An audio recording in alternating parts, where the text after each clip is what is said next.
Hello, everyone. It's Phil Lee returning with another episode of Civil War Chat. And today is the 27th of April. It's a Wednesday, 2022. And today's topic is President Grant's embarrassing clown. Um, what's happening right now is politicians, academics, the media is celebrating the 200th anniversary of the birth of General Ulysses Grant.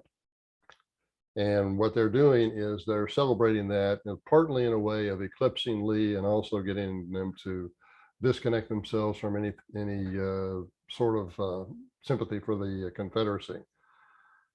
If you look at Grant's history, particularly if you look at Grant's presidency, you're going to find a lot of ugly stuff. That's what you can find that here. U.S. Grant's failed presidency, $20 at Amazon. If you'd like an autographed copy, it's $24 from me. Just email me, Phil, Phil underscore Lee, Leigh at me.com. Okay, let's get started with the presentation. Many academic historians, media pundits, and politicians from both sides of the aisle are celebrating Ulysses Grant's 200th birthday. For some, it is a way of eclipsing Robert E. Lee and distancing themselves from anything Confederate. As explained in earlier posts or shows on YouTube, they are falsely labeling him as the most noble civil rights president between Abraham Lincoln and Lyndon Johnson. In truth, a careful examination of his presidency reveals shocking corruption that no American should overlook. Although today's example that I'll provide is obscure and far from the worst, it at least provides comic relief in the face of all of this celebration about how great Grant is because of his 200th birthday. Okay, among the wrongdoing eventually learned about Grant's presidency was misconduct by his ambassador to Great Britain after Robert Schenck was appointed to the post in 1871.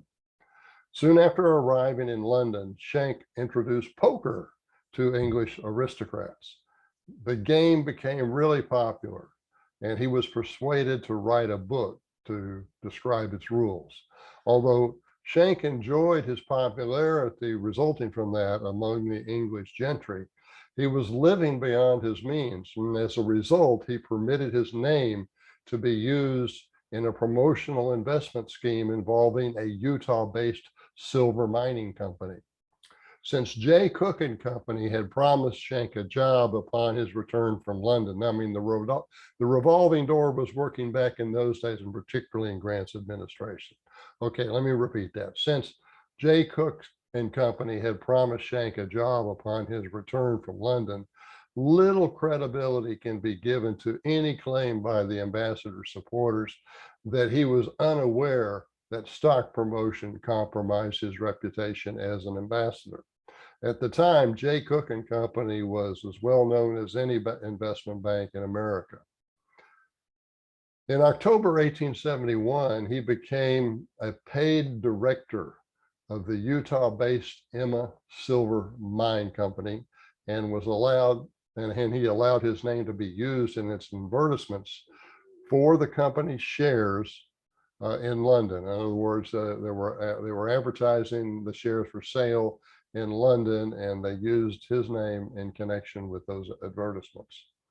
When American newspapers disclosed this linkage, Secretary of State Hamilton Fish and President Grant ordered Schenck to leave the company. Although he complied, he kept his resignation private for over a month, thereby maintaining the impression that he was still endorsing the company's stock as the English continued to buy shares. When the company stopped paying dividends at the end of 1872, the stock price dropped from $165 a share to $20 per share. Soon, investors realized that English investors, soon rumors circulated that English investors had lost 85% of their $5 million investment in the venture. By the summer of 1873, Grant suspected that the Emma mine was a Ponzi scheme from which, quote, no returns came to the investor except a few dividends from the funds already paid in by the early investors, close quote. He also believed that Schenck may have profited by as much as $500,000 from the stock subscription sold to the English. He ordered Secretary Fish to draft a letter to Schenck detailing the accusations that might be levied against the ambassador. But after consulting his cabinet, Grant decided not to send it. If sent, the message would require Schenck to either admit or deny the allegations. If he denied them, the administration would be forced to defend his conduct, which Grant did not want to do, or at least evidently didn't want to do it. If Schenck instead responded with an explanation, the administration would then be compelled to launch an investigation, quote, and become a prosecutor, close quote. Grant concluded if an investigation was necessary, he wanted somebody else to initiate it, not him. And that's what happened. After the Democrats swept to victory in the 1874 elections, this is during Grant's second term, the new congressmen waited until they took office during the 44th Congress of the 1875-70 of the 44th Congress was sat during 1875, 1876. And during that period, they conducted an inquiry into Schenck, the inquiry that Grant had declined to begin on his own. The resulting House Committee investigation concluded that Schenck did nothing technically illegal under American law, but to avoid prosecution in England, Schenck invoked diplomatic immunity before resigning his ambassadorship. Nonetheless, the House Committee's discoveries about Schenck's conduct were shameful. First, Schenck's directorship included an annual $2,500 salary. Second, it also contained an arrangement to carry $50,000 worth of stock with guaranteed dividends in Schenck's name. Third, if the stock price dropped, the ambassador could return the shares for no loss. If the stock price increased, he was free to sell it and keep the profit. Fourth, when he learned in advance of the public that the company would soon suspend its dividends, Schenck sold his stock at high prices before the public news broke.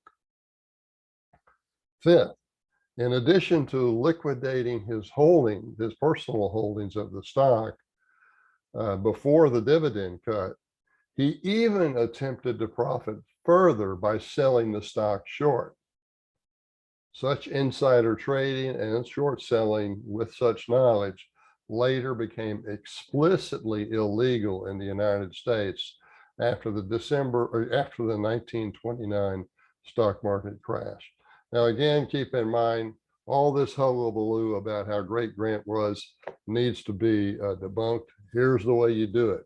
U.S. Grant's Failed Presidency by Philip Lee. You can get it for $20 at Amazon, $24 if autographed by me. Email me, Phil_Leigh, L-E-I-G-H me.com. Okay, and that is our show for today. Thanks for watching.